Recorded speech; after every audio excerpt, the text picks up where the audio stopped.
Now moving on to a presentation by Dr. Aileen Murphy. She's a senior lecturer in the Department of Economics and a graduate of University College Cork. And she's done a PhD and has also built a successful multidisciplinary academic and industry network sort of profession, and has done lots of high impact studies that have met journals. And she's very good at doing research and getting good funding for it. So Dr. Aileen Murphy is a successful researcher, and we look forward to hearing her work, which is on investigating the social and economic impacts of Covid-19 amongst cancer patients and survivors. And this is findings from a systematic literature review, so findings from across many studies and bringing them together.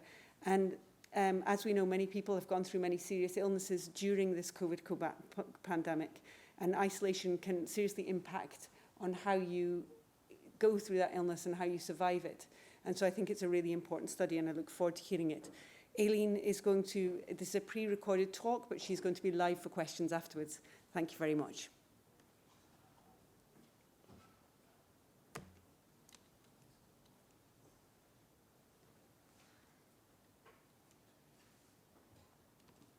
So our technical team are just going to play this for us.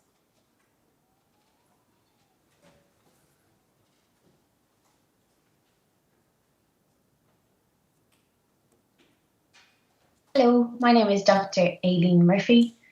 I'm a senior lecturer in Economics Department at Cork University Business School in UCC. And today I'm going to present to you the findings from our systematic literature review as part of the See COVID-19 project that's funded by the MSD Oncology Policy Grant Programme. So in this systematic literature review, we were seeking to find the impact of COVID-19 pandemic on cancer patients and survivors from an economic and social perspective. So together with my colleagues, Dr. Ryan Kirby from the Department of Economics, also Amy Lawler, the researcher on the project, and Frances Drummond, who's with Breakthrough Cancer Research, our charity partner, we set out to conduct a systematic literature review that examined the impact of the COVID-19 pandemic on cancer patients and survivors from a social, economic, health and psychological impacts in both the community and hospital setting. And within this, we were looking at observation studies, randomized control trials, patient perspectives. We excluded the paediatric cancer population, any studies that were published prior to the 1st of January 2020 that we couldn't find in the English language, that looked at the impacts on caregivers or nursing or medical staff, and also letters to the editor, case studies, protocols, and short commentaries. We conducted the search at the end of March 2021, so included studies published from the 1st of January 2020 until this period. The search initially yielded over 5,000 manuscripts, and when we compared these against our inclusion-exclusion criteria, we ended up with 170 papers, of which 3 explicitly looked at the economic impacts, 6 social, 44 psychological, 17 telehealth, 18 looked at modelling the effects of COVID on cancer patients, and the remainder was looking at the impacts on treatments. Considering the geographical spread, many of the studies were from the US, India, China, Italy, Brazil, and then elsewhere in Europe. So when we think about COVID and the impact that it had, we need to think about the transitions that occurred. So thinking from a public health perspective, we know that universally there was national responses, stay-at-home orders were put in place and restrictions on travel. And while this had people staying at home, staying safe, it did reduce their access to primary healthcare, as many primary healthcare services were closed or perhaps moved to online consultations only, or services were redeployed. There was also reduced access and referrals to preventative services, including screening diagnostic services, and the extent of these varied by country. There was also institutional responses, so multidisciplinary task force were set up within hospitals and other institutions in order to manage the response. For many hospitals, this included postponing non-elective treatments in order to manage limited resources and minimise the number of patients attending the hospital. Hospitals in countries that were previously impacted by the SARS outbreak, for example, in the early 2000s, already had such a task force, and consequently, they responded very well in the early days, whereas other countries lacked this preparedness. And thirdly, then, there was a transition with regards to people's reaction. So many patients and their clinical teams had to balance the fear of COVID-19 against cancer progression when making decisions. Fear of clinical environment led health-seeking behaviours amongst the population to change, including patients, with some people avoiding preventive and primary care even where they were available. Also, the reaction and the move from many consultations to video and telephone was mixed, and isolation was a problem for many people. So the result of this then, if we think about the health consequences, thankfully, the restrictions tended to work. Cancer patients were largely protected from the COVID-19 infection, according to the studies in our report. In some studies, we saw that private hospitals and smaller hospitals were able to maintain the cancer services. But in the majority of studies within the systematic literature review, we found that there was altered treatment strategies. So, for example, there was a change in surgeries, a decrease in laparoscopic surgeries, and more stoma-forming procedures for those requiring colorectal surgery, reported in the UK study, for example. There was an increase in the use of neoadjuvant radiotherapy for rectal cancer, while they waited for delayed surgery, was reported in another UK study. Some studies also described a decrease in the number of patients being treated with chemotherapy and radiotherapy. And the graph here gives a flavour of the extent to which the number of cancer surgeries decreased during the first wave of the pandemic. So, for example, there was over 60% reduction in the number of neurological and skin cancer surgeries in India and France. Well, in the UK, a study reported a 50% reduction in colorectal cancer surgeries performed during the first wave of the pandemic. Also, we see reductions in head and neck surgical volumes. And while the number of gynecological surgeries overall were not dramatically changed, one UK study indicated that ovarian cancer surgeries were impacted. And then looking at the knock-on effects of this, we have one Turkish study that reported an increased mortality due to these surgical delays.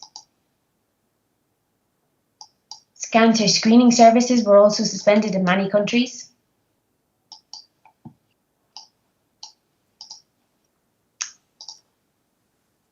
And this led to a very large decrease in the number of screening tests being performed in 2020 compared to 2019, ranging from a 30% reduction in breast cancer screening in one study in Singapore to a 92% reduction in colorectal cancer screening in the UK.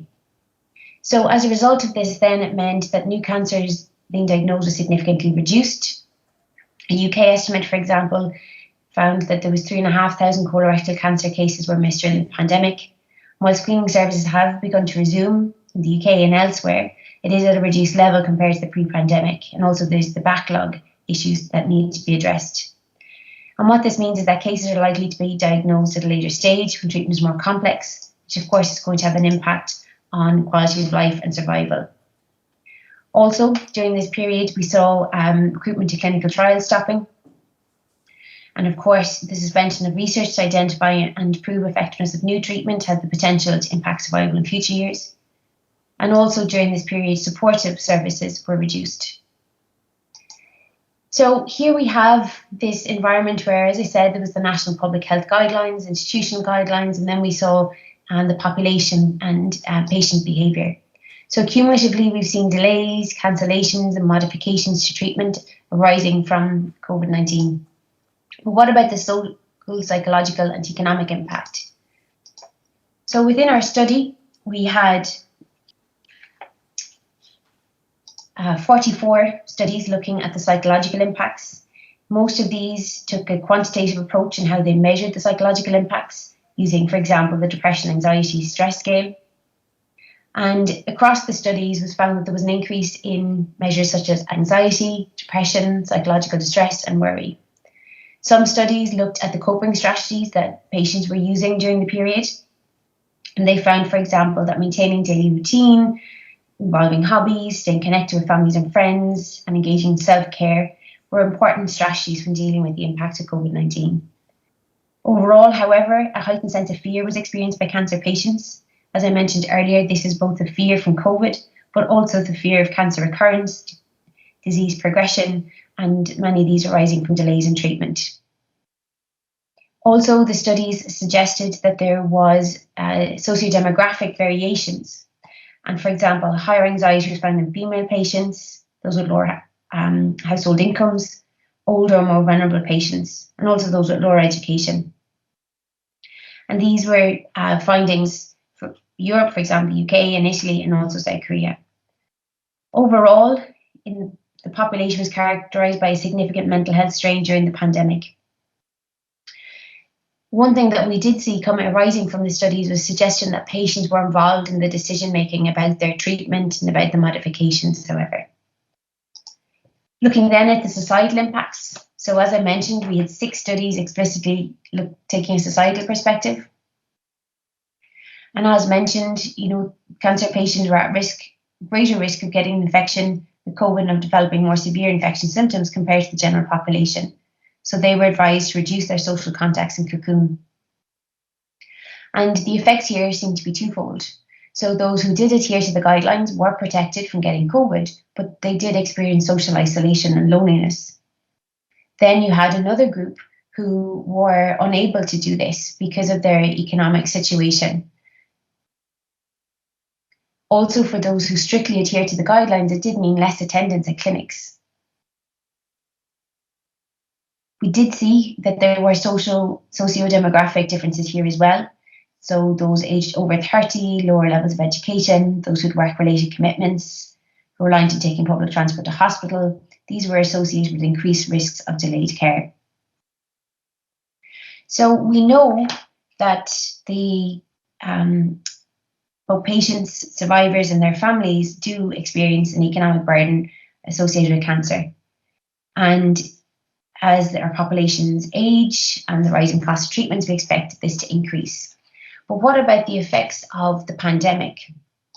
So when we think about the economic effects, we need to consider how this is intertwined with the social and psychological impacts. And what we found is that we can look at the economic impacts from both an individual perspective and the service level perspective. So from an individual perspective, we saw that there were 2 main effects: the financial strain and accessing services. So certain subgroups were found to suffer more than others, and this is again where inequalities tended to prevail. Here it was younger workers, males who were married, that they were the wage earner, lower levels of education, lower income, perhaps not able to work from home, had to go out to work, were experiencing access issues and also financial strain. Also, if we think about the financial mechanisms that are in play to compensate those who were unable to go out to work, who were furloughed. In Ireland we had the income protection, so the PUP payments, but not all countries had this. Also, if we think about how people are reimbursed for their health service or their access to services, in many developed countries and indeed developing countries as well, we have protections in place for the people who are very poor, whose incomes are below a certain threshold. Often then the higher earners are able to pay out of pocket or pay for private health insurance. But it's that middle group who are just above perhaps the threshold to avail of free services are most at risk of having their access to care be impacted by their inability to pay. Thinking then about the service or the hospital levels, because of the cancellations in treatments, reductions in cancer surgeries and so on, this led to a reduced state reimbursement for hospitals. Also, you had a redistribution of resources towards online technologies, and while this did provide additional support, it also generated cost and time savings from a healthcare perspective, but at what expense to the patient? Also, there was an additional opportunity cost onto the demand for respiratory assistance, for example, for COVID patients. So overall, when we think about these economic impacts, we need to think about the impacts on the patients themselves, but also on the healthcare system, particularly where it's a public healthcare system. We know during this time there was an economic disruption from the pandemic also, and a significant contraction in domestic demand, which of course then has impacts on the tax intake in public healthcare systems and the revenue to pay for it. But what we tended to see here was that younger patients, male patients, those on lower income and lower education levels, were the most in need of financial services and support. And while socio-demographic variables measured for the cancer survivors were rare, we did see some differences, particularly older survivors, those who were married, more educated, they were less likely to cite financial strain. But what we're seeing here is that there are certain subgroups that are more vulnerable to economic strain than others. So, the very quick whistle-stop tour of the findings of our systematic literature review. We do need to acknowledge that there are some limitations with it. So, with regards to timing, what we've chiefly captured is the first wave of the pandemic. Many of the studies we looked at were single institution studies, small sample sizes, and because of the differences or the heterogeneity between the studies, it was not possible for us to do a meta-analysis. Also, many of these studies were lacking comparators or the norms. Several studies describe modifications or changes to how services were provided, but there was no economic evaluations or cost effectiveness analysis of any of these alterations. Most of the studies focused on cancer patients, so there's a gap in the literature with regards to survivors. And also, while we know anecdotally of Irish research observations from Irish data, owing to the parameters in our search, there was no Irish studies included in the literature review. So what we've seen is that the environment in which we've been experiencing since March 2020, the public health guidelines, the institutional guidelines, population's reactions and patient behaviours has had consequences in the delivery of cancer care. This includes delays to treatment, cancellations, no-shows and treatment modifications. And these have psychological, social and economic impacts. We know patients are very worried, anxious, fearing both COVID and their cancer progression. And this is giving rise to anxiety, depression, fear and worry. And also there's a financial burden on patients trying to access healthcare services, perhaps have their incomes reduced, access to finance reduced, which of course is giving rise to inequalities. The reaction in the healthcare service has been to change treatments, modify treatments, change how services are set up, the introduction of hubs, of multidisciplinary teams, moves to telehealth, but also we've seen reductions and closures initially in phase 1 of screening diagnostic programs. And we're not yet clear what the long-term consequences of this would be. We suspect that it means that we're going to see more complex cancer cases, increased mortality and poorer health outcomes. But is there any lessons or recommendations that we can take from this? So what we saw during the pandemic was that there was a willingness to change and adapt at speed and introduce novel solutions at scale. We saw the shift to using technology and delivering telehealth solutions, and also transitions of acute care into the community and the establishment of pathways and hubs. And while some of these were welcomed, they occurred at the speed that we could previously not imagine. And while some of them are suitable, there is challenges going forward. COVID essentially was a disruption in how we delivered services, how we access services.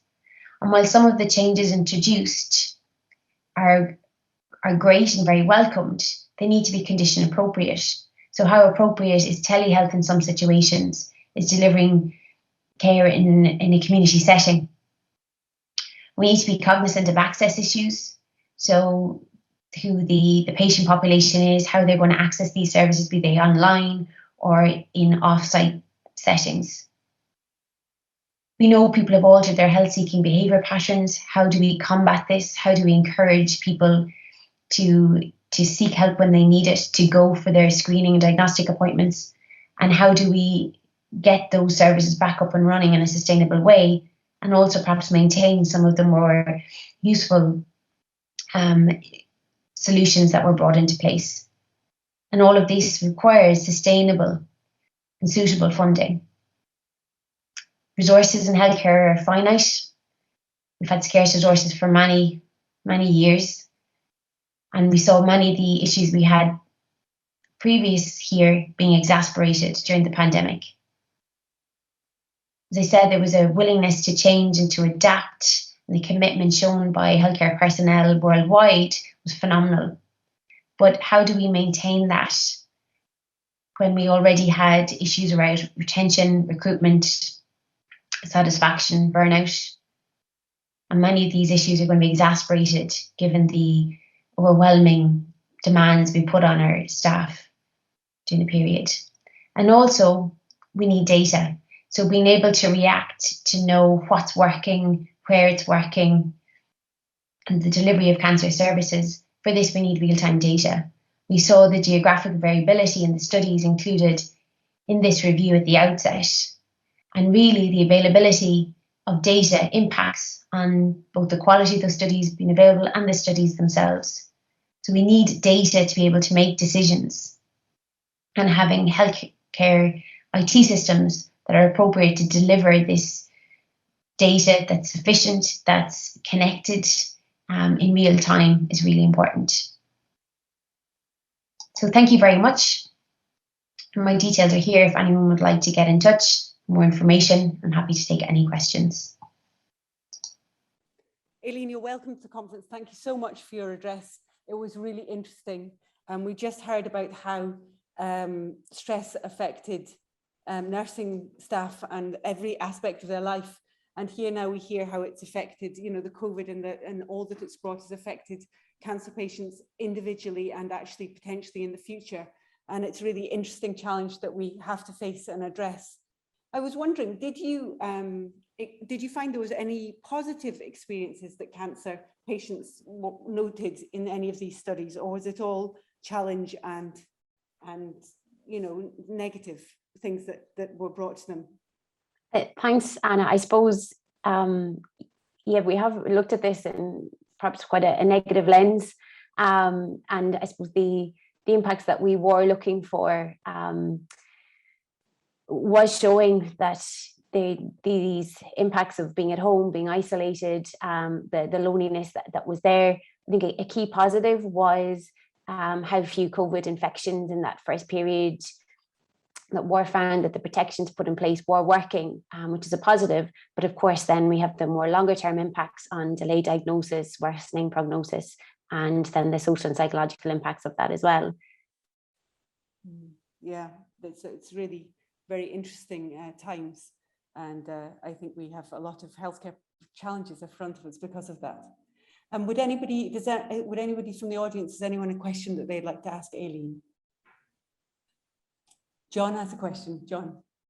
Thank you very much, Dr. Murphy. Very good talk. You mentioned the opportunities. Can you hear me? Yes. I'll repeat the question for the audience. The opportunities that offer themselves, and one was willingness to change. Now, it is the human condition not to wish to change at all. Were there any positive things that came out of that willingness to change? Just for the audience at home, John's asking, were there any people were willing to change but often are not? Were there any positive observations that came out of that willingness to change that Dr. Murphy came across in her studies? Thanks, John. I suppose so. As I said at the outset, we were looking really at the impacts on patients, but indirectly then, of course, we were looking at what changes had taken place.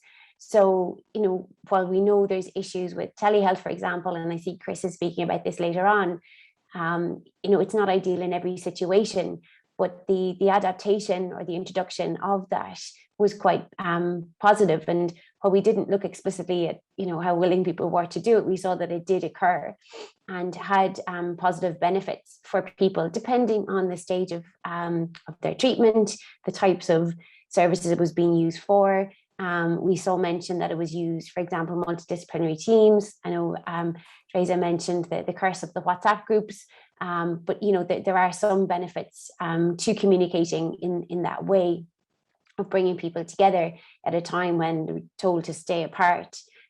So to aid communications. So that was one area, I suppose. Also, we saw the introduction of pathways and hubs for delivering treatments.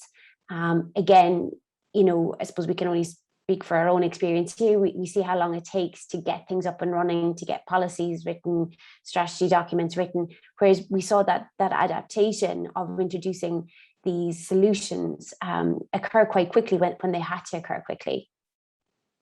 Okay. Thank you very much. May I ask one more question? I was just wondering, when you did the study, was there anything particularly that you were like, gosh, I really hadn't expected this to come out of the study? Was there a surprising finding for you?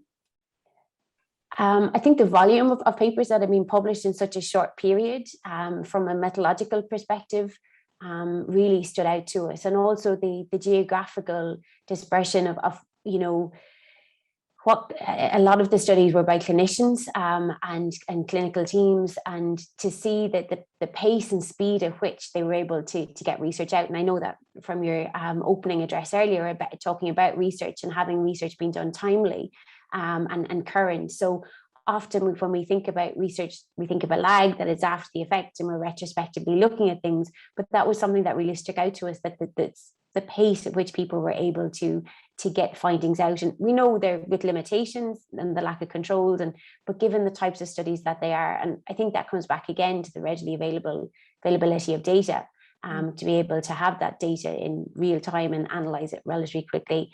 And, you know, as you said, the pandemic has shown that we do need access to evidence, but timely access to evidence as well, so we can inform decisions and inform practice when we need it. You know, and there'll be lots of analysis done over the next decade and beyond for how we reacted and what we did well and what we could have done better during the pandemic. But I suppose the reality is decisions have to be made now. So having this kind of evidence available, and then we hope our study will add to this by summarising this evidence, and that will be of use to those who are trying to make decisions in real time, improving the delivery of health services and ultimately health outcomes.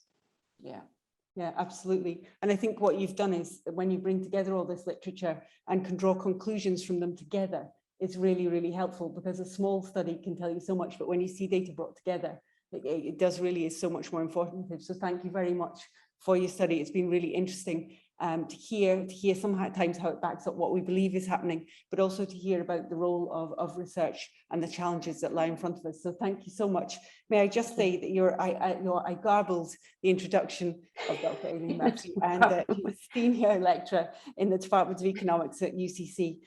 She's written several articles and reports on health technology assessment and acute evaluations, and has also advised NHS Scotland. So she's got a huge sort of professional body behind her. So thank you so much. Thank you.